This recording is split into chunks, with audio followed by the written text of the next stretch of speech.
네, 좋은 아침입니다. 오늘 아침에는 이사야 41장 21절부터 29절까지요. 같이 좀 살펴보겠습니다. 내용이 어제 전반부랑 굉장히 유사한데요. 오늘 본문이 말하는 바는 크게 세 가지입니다. 첫 번째 우리가 생각이 될 것은 문단이 어떻게 연결되어 있는지 한번 생각해 보셔야 되는데 41장 처음에 7절까지 우상이 무능하다라고 하는 것을 하나님께 증명하시고 난 다음에 8절부터 20절까지 하나님께서 이스라엘 백성들에게 여전히 그 선택이 유효하기 때문에 하나님께서 관계를 회복시키고 관계를 회복시키실 뿐만 아니라 이스라엘 백성들이 살아갈 수 있는 가나안 땅까지도 회복시켜 주시겠다라고 이야기하셨죠. 그리고 난 다음에 다시 우상의 무능을 오늘 본문에서 지적합니다.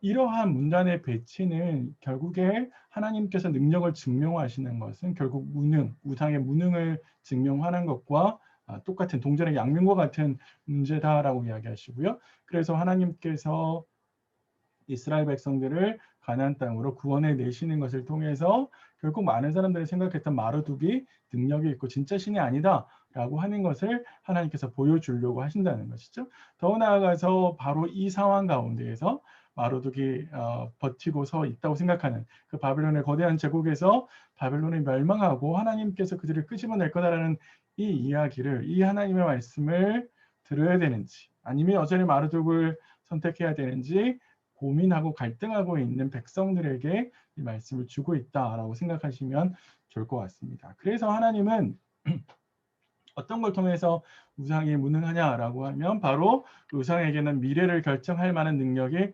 없다라는 것을 이야기하시는 것이죠.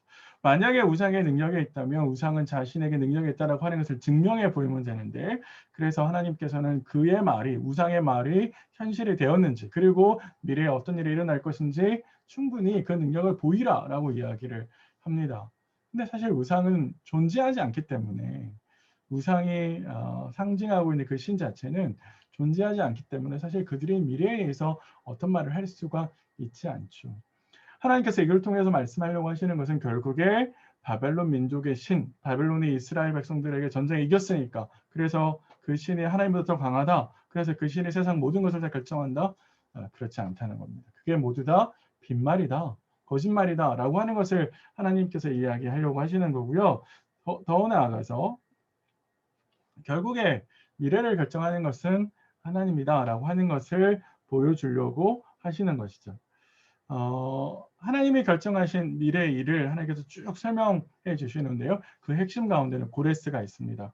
고레스는 이제 성경에선 바사 제국의 왕으로 등장을 하는데, 이 바사 제국의 왕 고레스가 결국에 바벨론을 멸망시키고 이스라엘 백성들을 가나안 땅으로 돌려보내는 역할을 하게 되는 것이죠. 그래서 하나님은 결국 우상에게 네가 이걸 할 수 있냐라고 물었지만 우상은 묵묵부답합니다. 그러니까 결국에 오늘 본문의 핵심은 하나님께서 우상이 아니라 바벨론이나 바벨론에 신비고 있는 마르둑이 아니라 하나님을 신뢰해야 된다. 그래서 이스라엘 백성들이 바른 선택을 할 수 있도록 번고하는 장면이다. 이렇게 보실 수 있을 것 같습니다. 이렇게 본문을 좀 살펴보았는데요. 이 본문이 우리에게 주는 함의점 몇 가지를 좀 생각해 보시죠. 첫 번째는 내가 붙들고 있는 것이 내 운명을 결정하냐라는 질문을 하나님께서 던지시는 것처럼 보입니다. 사실 마르둑과 하나님 사이에서 미다보름들이 있는 거거든요. 어떤 사람들은 하나님이 우리를 돌보지 않으신다라고 불평했었고, 그런 불만이 자줄로 이어졌고, 그래 이제는 어쩔 수 없이 마르둑을 섬겨야 될까봐 라고 이야기를 했다는 거죠. 그런데 하나님은 그 마르둑, 바벨론의 신 마르둑이 미래를 결정하는 것이 아니라 하나님께서 미래를 결정한다라고 하는 것을 설명해 줍니다. 하나님께서 이것을 말씀하시는 이유는 뭐냐면 선택이 결과로 돌아오기 때문입니다. 그들이 하나님의 말씀을 의지해서 그 말씀에 소망을 두고 그 말씀대로 믿고 나아간다면 그들은 가나안 땅을 다시 회복한 땅을 받을 것이고 하나님과의 관계를 회복하겠지만, 그러나 여전히 우상을 섬기게 되면 그들은 망하게 되는 것이죠. 하나님께서 우리에게 지금 호소하시는 이유도, 하나님께서 말씀을 통해서 매일 우리에게 말씀하시는 것도 마찬가지입니다. 우리의 선택이 결과라는 이름으로 부메랑처럼 되돌아오는 거거든요. 오늘 우리가 하나님의 말씀을 들을 거냐, 듣지 않을 거냐, 내가 일상에서 얼마나 하나님의 말씀을 듣고 있느냐, 그렇지 않느냐, 사실 나의 미래에 영향을 미친다라고 하는 것을 우리에게 생각하게 하는 것이죠. 그런 점에 있어서 내가 얼마나 하나님의 말씀을 잘 듣고 있는지, 바른 선택을 하고 있는지 돌이켜 보시면 좋을 것 같고요. 두 번째, 우상이 미래를 결정한다라고 하는 것은 빈말이다라고 하나님께서 이야기하셨듯이 우리 시대에 우상이 된 것들이 참 많죠. 돈이 너무 많이 사람들에게 중요한 요소가 됐고, 사람들이 돈을 통해서 자신의 미래, 노후를 보장받으려고 하고 미래를 결정 지으려고 하시죠. 과연 그럴까요? 우리가 궁극적으로 던져야 될 질문은 그것들이 돈과 권력, 지위, 명예 그 모든 것들이 사실 나의 영원한 생명, 나의 영원한 생명을 안전하게 보장해 줄까? 나를 지켜줄 수 있을까? 하나님은 우리에게 계속해서 이야기한다는 거죠. 돈과 권력이 나를 지키고 보호한다라고 하는 것은 빈말에 불과하다. 그거 거짓말이라는 거죠. 근데 자꾸만 우리는 그것에 마음을 뺏기거든요. 우리는 계속해서 그것에 마음을 뺏깁니다. 그래서 계속해서 그게 아니란 걸 알면서도 계속해서 마음을 뺏겨서 그것을 의지하려고 하시죠. 사실 그렇게 되는 궁극적인 이유는 우리가 하나님의 말씀의 위력들을 경험해 보지 못했기 때문에 그렇습니다. 사실 하나님의 능력을 우리가 심각하게 깊이 경험하면 사실 그렇게 빠져나가지 않을 수 있겠죠. 그래서 하나님은 우리에게 말씀하시는 겁니다. 하나님만의 미래, 우리의 미래를 결정한다라는 것이죠.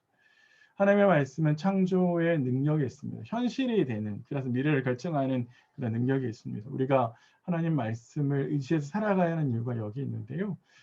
그런 점에 있어서 우리가 하나님 말씀을 그 위력들을 경험하고 있을까? 사실 하나님의 말씀이 현실이 되는 걸 경험하고 나면 또 하나님을 의지하겠죠.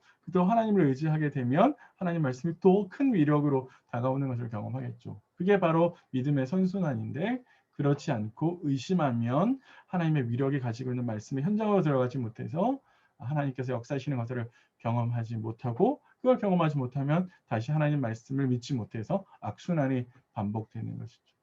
근데 일상에는 이런 선순환이 계속해서 일어나고 있는지 아니면 악순환이 일어나고 있는지 한번 돌이켜 보시는 것도 필요할 것 같고요. 실제로 하나님의 말씀이 내 삶 속에서 현실이 될 수 있도록 그 말씀의 현장으로 들어가고 또 말씀대로 지켜야 되고 노력하는 게 우리에게 필요합니다. 오늘 들은 말씀을 통해서 내가 곧바로 실천하고 또 현실이 되게끔 노력해야 되는 말씀은 어떤 것이 있는지 또 결단해야 될 건 어떤 것이 있는지 한번 깊이 생각해 보시고 곱씹어 보셨으면 좋겠습니다. 오늘 하루 말씀의 인도함을 받으시고요. 또 말씀의 위력을 경험하는 귀한 하루 되셨으면 좋겠습니다. 오늘 하루도 평안하십시오.